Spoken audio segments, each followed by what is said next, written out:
Ready to go. Okay. Hello everybody and welcome back. Today we're working on this Troy-Bilt TB360. Now it's got the 190cc Briggs & Stratton professional engine, which is 8 3/4 pounds of torque, which is just a monster. And I picked it up along with another mower and paid a little bit more than I prefer to pay for them. And I know this one's got a couple little problems, but the first one is that it just won't run. So we're going to go ahead and dig in and see what we can find on this and see if we can't get her running.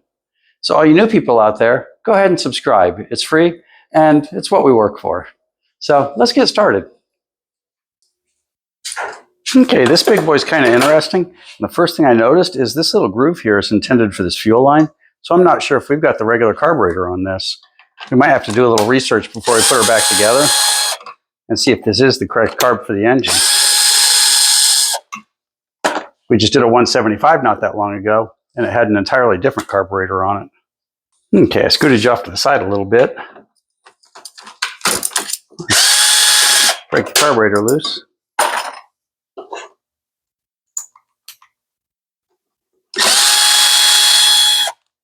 There we go. And she's free. Now on this you have to pay attention on these. This spring goes to the back plates, which is not attached to the carburetor. These have a O-ring that holds carburetor on the deck.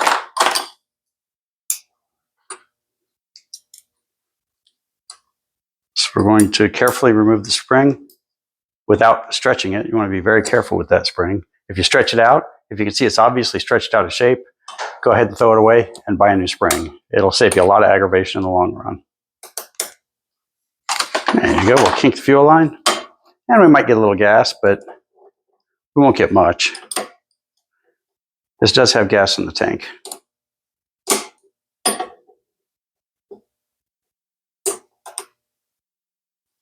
There we go. Let's work it around a little bit and see if we can get the fuel line to let go.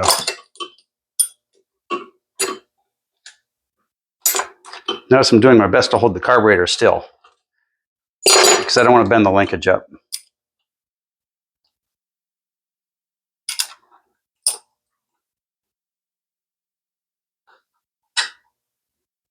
There you go, and that's that. Okay, now when you take this off, the first thing we're going to do is roll this one around to the side a little bit.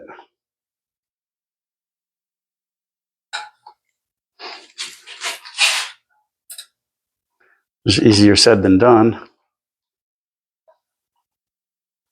As you see, we're rolling this also. Happened on this particular carburetor. I haven't let go first. I did not expect that. But there we go. So we make a mental note for putting it back together. This one was the last one off, and this one was the next to last one off. Okay, we're dripping just a little bit. So I'm going to go ahead and drain the gas out now. Okay, the carburetor itself looks pretty good, but I'm seeing a lot of dents around the outside of the case. So let's take a look and see if the inside looks okay. The choke does look familiar for this type of carburetor, so it might be the right one.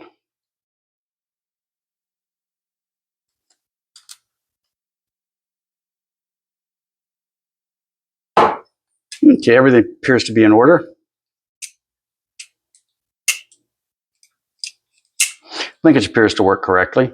So we're going to go ahead and take it as she sits, and we're going to run her through the ultrasonic and get her cleaned up. If you don't have an ultrasonic, get a vat of carb cleaner and just soak it overnight. She's been through the ultrasonic and she looks really nice. Everything cleaned up really good on this one. So now what you want to do is you want to blow in here and make sure it comes out here relatively freely. And you want to blow through here because this is how the fuel finds its way into the throat of the carburetor and into the motor. That looks good here. Okay, everything looks real good. So we can go ahead and put the float on and the needle back on and throw the bowl back together.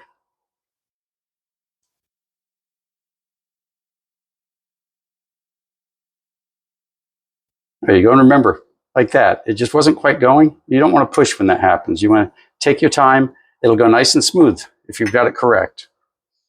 So now we're going to take a look at the jet, and this is the main jet for the engine. And double check her, make sure she's nice and clear. This is one of the more common places to find problems in one of these engines. Okay, that feels good. Going down the middle. I felt a little bit of an obstruction going down the middle.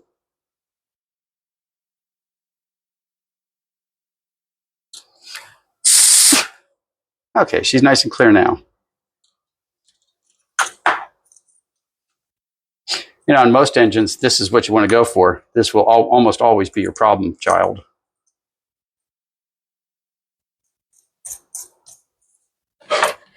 There we go.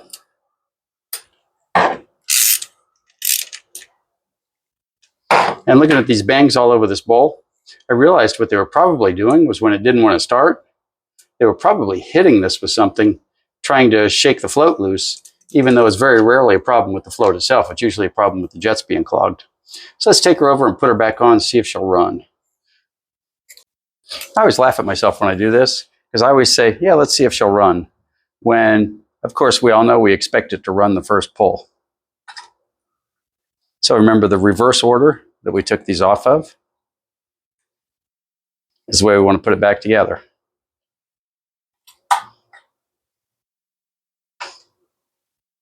So we'll do that. Now we'll roll it up and do the top linkage. Interesting enough, the last one I did of these was entirely backwards. That was the first one we put on. And it was just a minor difference in the linkages.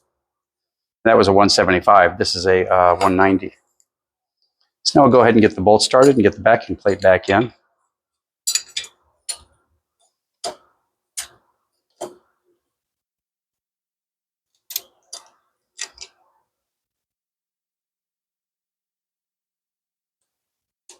There you go. There's a couple of threads there.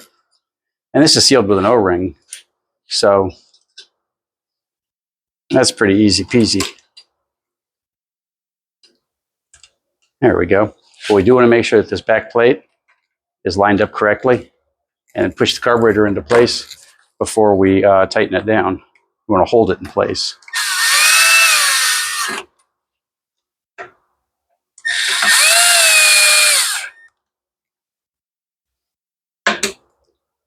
Okay, now we're going to switch off to our trusty 5/16.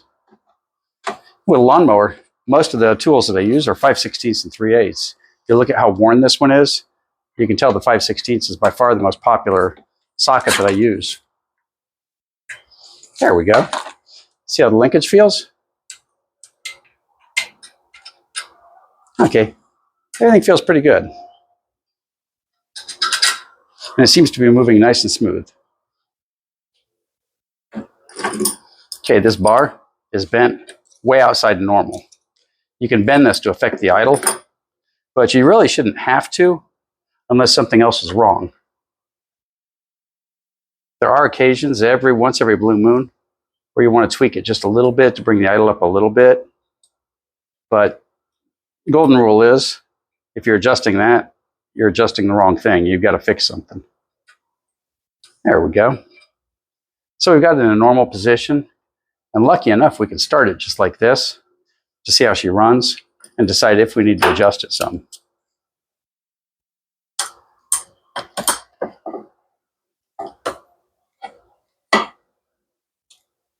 Let's get our fuel line back in place. And before I send this one off into the distance, I'm going to go ahead and put a new fuel line on it. But for now, we're just going to see how she runs.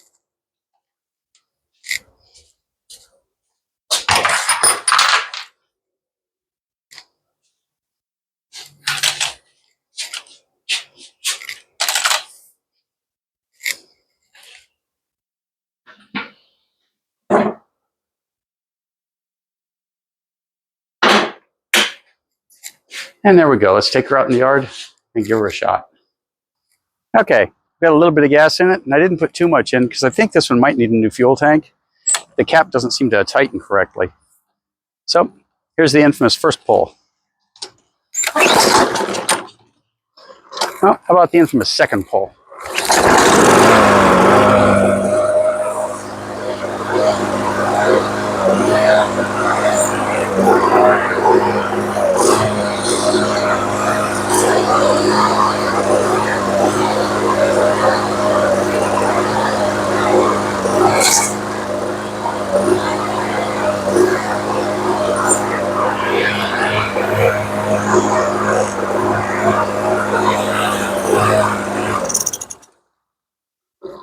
Okay, she does run, but she sounds a little bit shaky.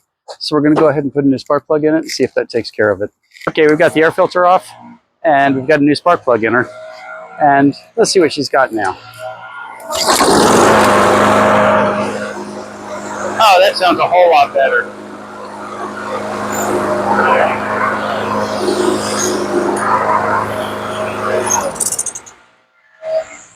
So I tell people all the time, a spark plug will not prevent an engine from starting, but it will prevent an engine from running correctly. And you saw in this case, the original plug, it didn't run decently at all. And with a new plug, it sounds a whole lot better. It sounds pretty smooth. So she's ready to go. This mower was pretty fun to work on. And it showed something that I say over and over again. A bad spark plug will usually not prevent something from starting, but it'll definitely prevent something from running correctly. This is the original Briggs & Stratton spark plug from, who knows how long ago. Now this is a 190cc, 8 3/4 pound of torque engine. This is a big old engine. And with this spark plug, it did run. It just didn't run well. When we put a new one in, it sounded great. So all you new people out there, if you made it this far, you might as well subscribe. It's free and it's what we work for. So thanks for watching, and we'll see you next time.